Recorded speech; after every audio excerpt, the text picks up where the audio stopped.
रात के अंधेरे में मिर्जापुर गांव की सीमा पर वह पुरानी हवेली खड़ी थी, जिसके बारे में डरावनी कहानियां हवा में तैरती थी। गांव के लोगों का मानना था कि वहां एक डरावनी चुड़ैल का साया है, जो रात के अंधेरे में अपना शिकार ढूंढती है। एक दिन गांव की ही दो लड़कियां प्रीति और नैना ने ठाना कि वो हवेली जाकर देखे। उनके मन में एक जिज्ञासा सी जाग उठी।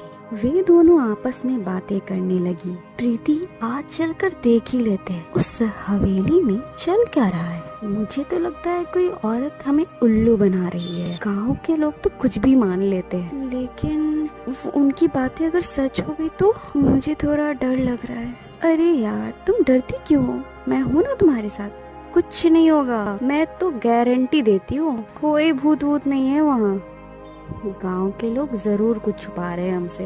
हो सकता है वो वहाँ हमें जाने ही नहीं देना चाहते हो, या फिर कोई और राज हो। चुड़ैल उड़ैल तो एक बहाना है। अच्छा ठीक है, तुम कहती हो तो मान ही लेती हूँ। चलकर देख ही लेते हैं। ये हुई ना बात। एक चांदनी रात में जब पूरा गांव गहरी नींद में सोया हुआ था, तब नैना और प्रीति चल पड़े।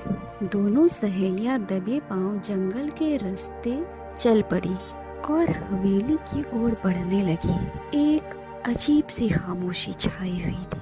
हवेली के टूटे फूटे दरवाजे और खिड़कियां किसी भूतिया सपने की तरह लग रहे थे। अंदर से गुप्त अंधेरा झांक रहा था।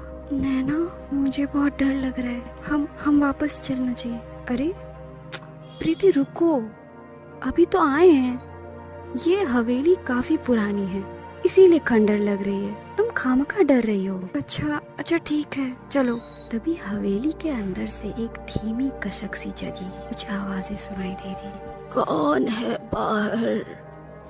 बताओ मुझे, कौन है बाहर? नैना और प्रीति डर के मारे एक दूसरे से चिपक गए।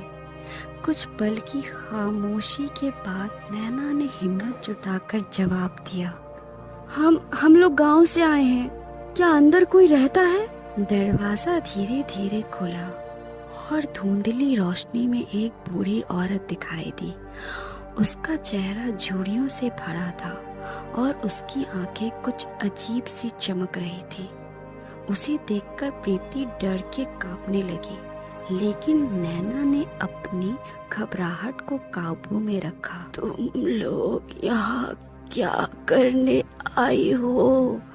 क्या तुम्हें पता है ये किसकी हवेली है? हमें पता चला था कि यहाँ कोई रहता नहीं है। हम बस देखने आए थे। देखने? क्या देखने आई थी? चुड़ैल को? अगर आप ही यहाँ रहती है तो क्या हम आपसे कुछ बातें कर सकते हैं? गांव में आपके बारे में बहुत बातें होती है। मेरे बारे में क्या बातें होती है? बूढ़ी औरत के स्वर में एक अजीब सी उदासी झलक रही थी।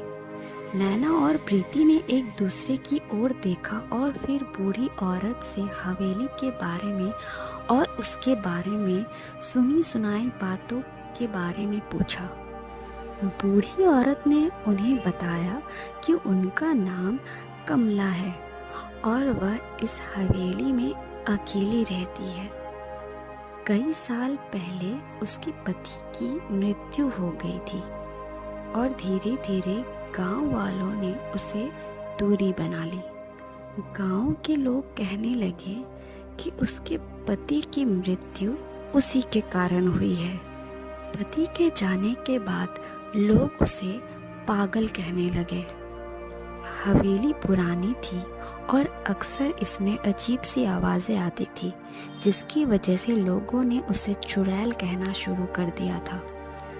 कमला ने बताया कि वह किसी को कभी नुकसान नहीं पहुंचाना चाहती थी, लेकिन लोगों के डर और गलतफहमी ने उसे अकेला कर दिया था।